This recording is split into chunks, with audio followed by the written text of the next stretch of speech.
नमस्कार मित्रों, ज्योतिषी हरदेव चैनल में आपका स्वागत है। मित्रों, आज हम चर्चा करने जा रहे हैं कि लगन कुंडली में आप ये देख पा रहे हैं, ये कुंडली चार्ट है और जन्म कुंडली चार्ट, यानी हम आज उस प्रत्येक चीज़ के बारे में चर्चा करेंगे कि वह भाव किस चीज़ को दर्शाता है। और यदि कुंडली में ये बेसिक चीज़ नहीं है तो आप किसी का भी फलित नहीं करते हैं।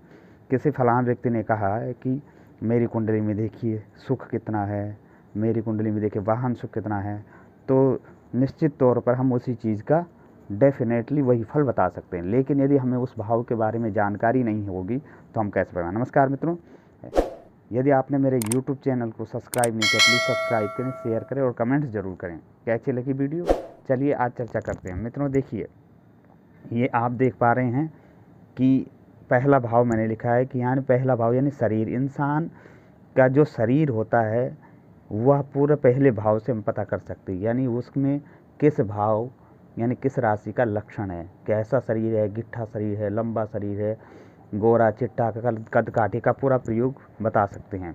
यानी शरीर, उसका रंग, उसकी आकृति, उसका रूप कैसा है, ज्ञान कितना है, यानी उसकी बातों से हम ये पता चल सकता है कि वह कितना ज्ञानी है। और शरीर में ताकत कितनी है, बल।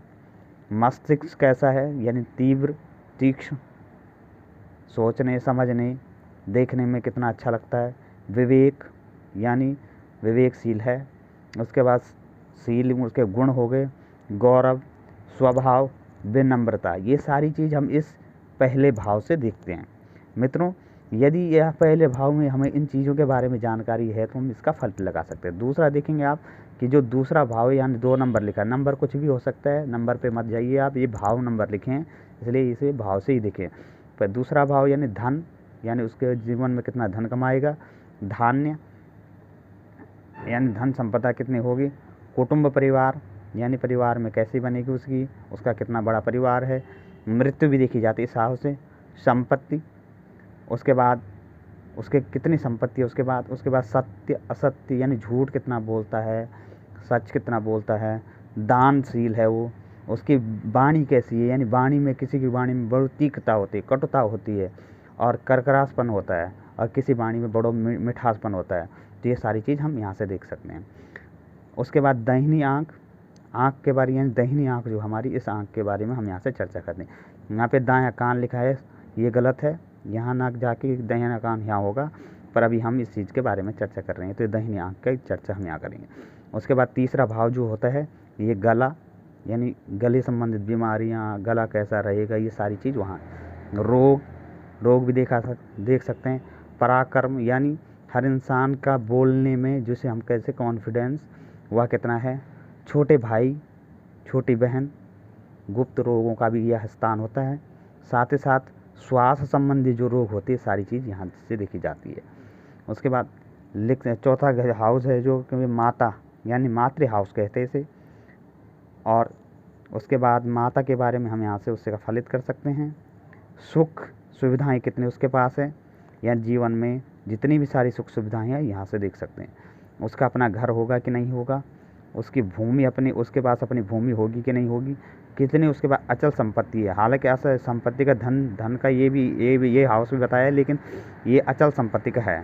उसके बाद उसके वाहन हैं उसके अपने पास, इसके अपनी गाड़ी होगी या नहीं होगा। उसके गड़ा हुआ धन, कभी कहीं ऐसा होता है कि किसी इंसान को अचानक धन मिल जाता है, किसी घर में रहते ही उसे उस धन का खजाना मिल जाता है, तो वो यहाँ से भी देख सकते हैं। उसके बाद फेफड़े, यानी हम कहते हैं लंग्स वगैरह, फेफड़े वगैरह सारी चीज़ों को हम यहाँ से देख सकते हैं। छाती का ऊपरी भाग वाला, यानी जितने भी ऊपरी भाग हैं, हृदय वगैरह सब, ये सब यहाँ से। और साथ साथ में यह माता का तो स्थान है ही है, यहाँ ससुर का स्थान है। अगर किसी की शादी हुई है तो ये ससुर का स्थान भी यहाँ से देख सकते हैं। पंचम हाउस से हम संतान, बुद्धि, विद्या, यानी बुद्धि में कितनी तीक्ष्णता है, धीरे सीखता है या बड़ी जल्दी कैच करता है, ये सारी चीज़ यहाँ से देखते हैं। उसके बाद विद्या कितनी है, एजुकेशन कैसी रही, किस क्षेत्र में जाएगा, क्या क्या वह करेगा जीवन में, किस विद्या में को, यानी किस विद्या को अर्जन करके वह नौकरी पाएगा, व्यवसाय करेगा, यश कितना रहेगा उसमें, उसके अनुयायी कितने। बहुत सारे क्या होते हैं कि काफ़ी सारे आप देख रहे हैं आज बहुत सारे लोग धर्म गुरु बनते हैं, बहुत सारे लोग कथा वक्ता बनते हैं, बहुत सारे लोग बड़े बड़े महात्मा बनते हैं, बहुत सारे लोग आज आप नेट की दुनिया में भी देखते हो कि बहुत सारे लोग जो है गाइड करने वाले होते हैं, तो उनके अनुयायी हो, तो अनुयायियों का हाउस भी यह कहा जाए। धर्म के बारे में मंगल कार्य कितने होंगे, ये सारे मंगल कार्य। और इष्ट देव, यानी किसी का अगर इष्ट देव के बारे में पता नहीं तो वो इष्ट देव यहाँ है। और साथ ही साथ नानिहाल, यानी नाना का घर भी यहाँ से देखा जाता है। उसके बाद छठा हाउस तो मोस्टली यह शत्रु का होता है, पहले शत्रु, उसके बाद चिंता, यानी चिंता, कितनी ज़्यादा चिंता करता है, चिंता में रहता है इंसान।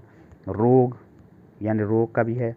ऋण, कर्जा कितना लिया उसने, कर्जे में रहता है। कोर्ट कचहरी, मुकदमेबाजी, ये सारे इस हाउस से देखे जाते हैं। शोक, दुख, अपयश, यानी दुख कितने हैं जीवन में। अपयश यश का तो ये हाउस था, लेकिन अपयश का ये छठा घर कहते हैं। छठा हाउस जो है अपयश का माने। उदर रोग, साथ ही साथ इसमें मामा पक्ष भी है, यानी मामा का घर भी यह देखा जाता है। ये इस हाउस से इस चीज़ के बारे में हम फलित कर सकते हैं। उसके बाद देखेंगे जीवन साथी, सातवां हाउस जीवन साथी। काम, यानी पति पत्नी के बीच जो मधुर संबंध होते हैं उसके बीच में काम। वासनाएं, विवाह, दैनिक व्यवसाय, यानी हम रोज़मर्रा का जो काम करते हैं। कभी कभी लोगों के लिए जॉब का भी हाउस कहा जाता है, सेकेंडरी जॉब का हाउस होता है, लेकिन यह जो व्यवसाय वाले लोग हैं उनके लिए ये हाउस है। जनन इंद्रियाँ, यानी जो हमारी जनन इंद्रियाँ हैं। प्रत्यक्ष शब्द, हम नौकरी करते हैं वहाँ हमारे प्रत्यक्ष शत्रु हो सकते हैं। आज कंपटीशन का ज़माना है, तो प्रत्यक्ष शत्रु होना बहुत ज़्यादा हो जाते हैं लोगों के, तो ये प्रत्यक्ष शत्रु, हम कुछ भी नहीं कर सकते फिर भी प्रत्यक्ष शत्रु होते हैं हमारे। साझेदारी, यानी हम किसी के साथ पार्टनरशिप में कार्य खोल रहे हैं, व्यवसाय खोल रहे हैं, या कोई नया कारोबार चलाना चाह रहे हैं, तो ये हमारी साझेदारी का हाउस होता है। और उसके बाद अष्टम हाउस, वैसे तो अष्टम हाउस ठीक नहीं कहा जाता, अष्टम हाउस कहते हैं कि यह हाउस किसका होता है, आयु का, मेन होता है आयु। उसमें जीवन, मृत्यु, अचानक धन लाभ, विदेश यात्रा, दुर्घटना, अचानक ही दुर्घटना होती है। असाध्य रोग, ऐसे रोग जो लगातार चलते रहते हैं। अचानक परिवर्तन होना, यानी अभी ठीक ठाक और अचानक कोई हमारे साथ घटना घट गई, ये परिवर्तन होगा। उसके बाद नाइन्थ हाउस जो है ये हमारा भाग्य का हाउस है, यानी जीवन में व्यक्ति ने कितने अच्छे काम करे, कितने बुरे काम करे, सारे बेनिफिट्स इस हाउस से मिलते हैं। उसके बाद धर्म, यानी धर्म में कितना वह इंटरेस्ट लेता है, यानी कितना स्वीकार करता है। उसके बाद तीर्थ यात्राएं, यश, साला, यानी साला साली जो भी है इस हाउस से दे। संन्यास, यानी कोई बंदा जो है संन्यास की ओर चला जाता है। स्वप्न, शिक्षा, एक शिक्षा वाला वो हो गया हाउस होता, पंचम हाउस तो एक ही है। उसके बाद गुरु, हम अपने गुरु के बारे में जान सकते हैं। आचार्य और विदेश यात्रा का भी ये हाउस होता है। और जो मोस्ट इम्पोर्टेंट हाउस है ये 10वां हाउस है, यानी जीवन के बारे में अगर आप देखेंगे ये जीवन है, यानी हम पिता के बारे में। राज्य, जहाँ हम रहते हैं कि हम काम क्या करेंगे, कर्म क्या करेंगे, किस राज्य में रहेंगे, कारोबार क्या होगा हमारा, ये मोस्ट इम्पोर्टेंट है। व्यवसाय करेंगे या नौकरी करेगा। पद, यानी किस पद तक पहुंच सकता है व्यक्ति, कभी कभी छोटे पद से लेकर उभरता जाता है व्यक्ति छोटे पद पर। उसके बाद प्रभुता, अधिकार, प्रतिष्ठा, राजयोग है कि नहीं है। उसके बाद साहस, यानी ये ससुर था तो ये साहस है, अपोजिट पिता के हाउस में साहस है। उसके बाद हम देखेंगे कि 11th हाउस, यानी ये भी बहुत इंपॉर्टेंट है व्यक्ति के जीवन में।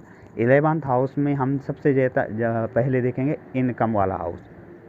इनकम वाला हाउस देखेंगे तो यानी से आय कितनी है हमारी, हम जो नौकरी कर रहे हैं उसमें कितनी कमाते हैं, आय उसे कहा जाता है। और आय अगर कमा रहे हैं तो लाभ कितना मिल रहा है, यानी कमा तो रहे हैं, कभी कभी मेहनत ज़्यादा करते कमाते कम है। उसके बाद उपलब्धि, यानी कमा के कुछ उपलब्धि हासिल की है नहीं कि ना, और हमारी मनोकामना पूर्ण होती है कि नहीं होती है, ये सब मनोकामनाओं की पूर्ति है। और ज्येष्ठ बात है, यानी बड़े भाई का हाउस भी यह कहा जाता है। बड़ी बहन का भी। पुत्र वधू, यानी बेटे की बहू जो है उसका भी ये घर 11th हाउस कहा जाता है।